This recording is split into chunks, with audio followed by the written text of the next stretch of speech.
Alice Hatter lives in a flat in Dawson House, Billingham, with her dad, gran, sister and dog Duchess. Alice is an intelligent girl who loves art, and being a tattooist is all she has ever wanted to do, much to the annoyance of her dad, who is determined that she is to be the first of the Hatter clan to go to university.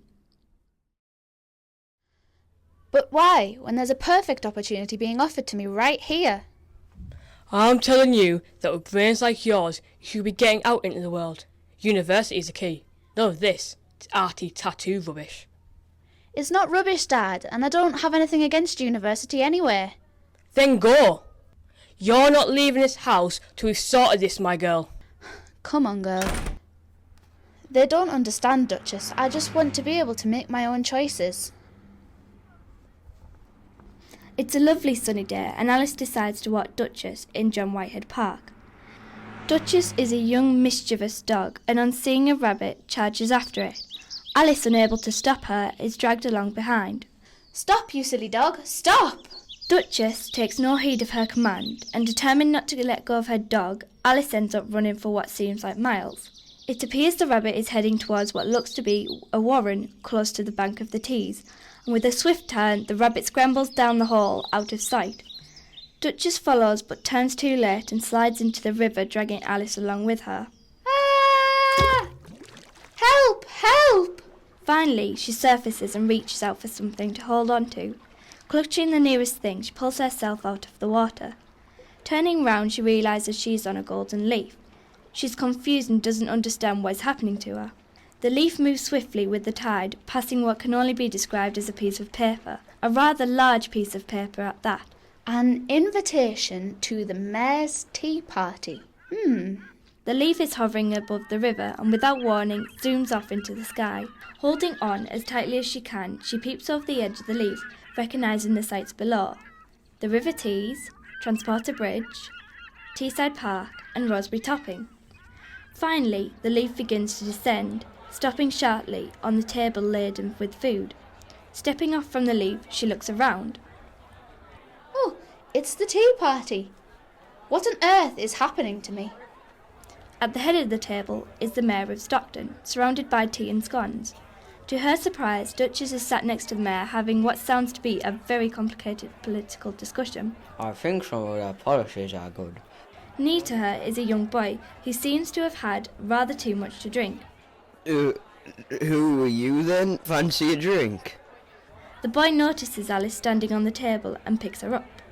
But before she could reply, the Mayor, who is getting rather too excited about politics, slams his hand down on the table.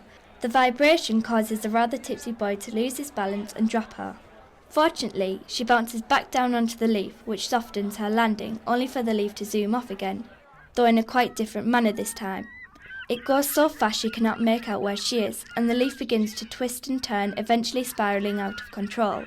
Alice feels dizzy and disorientated.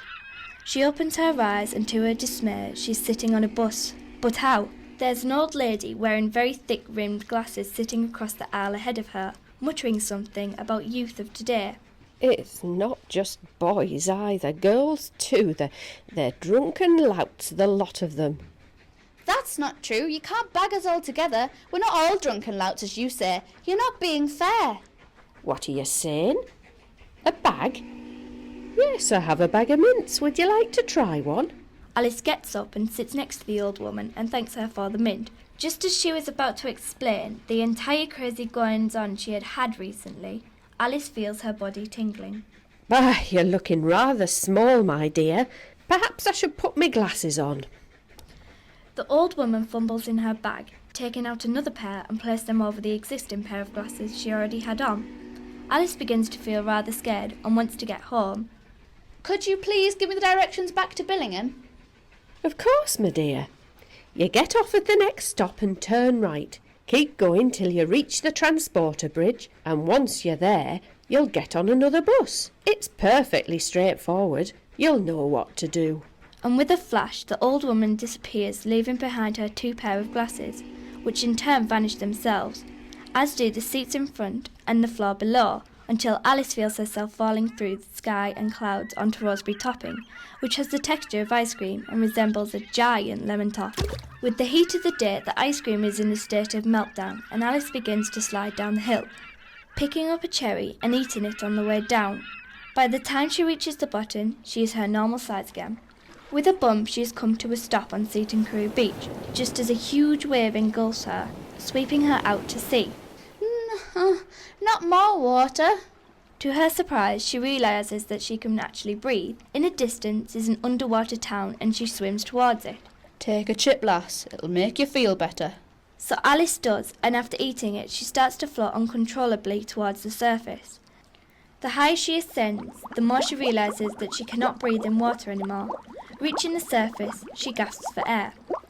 Alice was now back at the side of the river with Duchess barking in her ear. Help me, girl! Alice grabs for a clump of grass and hurls herself onto the riverbank. Feeling mighty sorry for herself, Alice and Duchess begin a long walk home. Nearing the bus stop close to Dawson House, Alice notices her Gran. She runs towards her, her Gran standing open-armed, ready with an embrace. Oh, Gran. It's all right, pet. You're home. But where have you been? We've been worried sick, and look at you, girl, you're all wet. I'm sorry, Gran. And I'll do as Dad asks. No, you will not. You make your own choices in this world, and if being a arty tattooist is going to make you happy, then we'll all be happy for you. It's your adventure. Thanks, Gran. Let's go home. And off they go.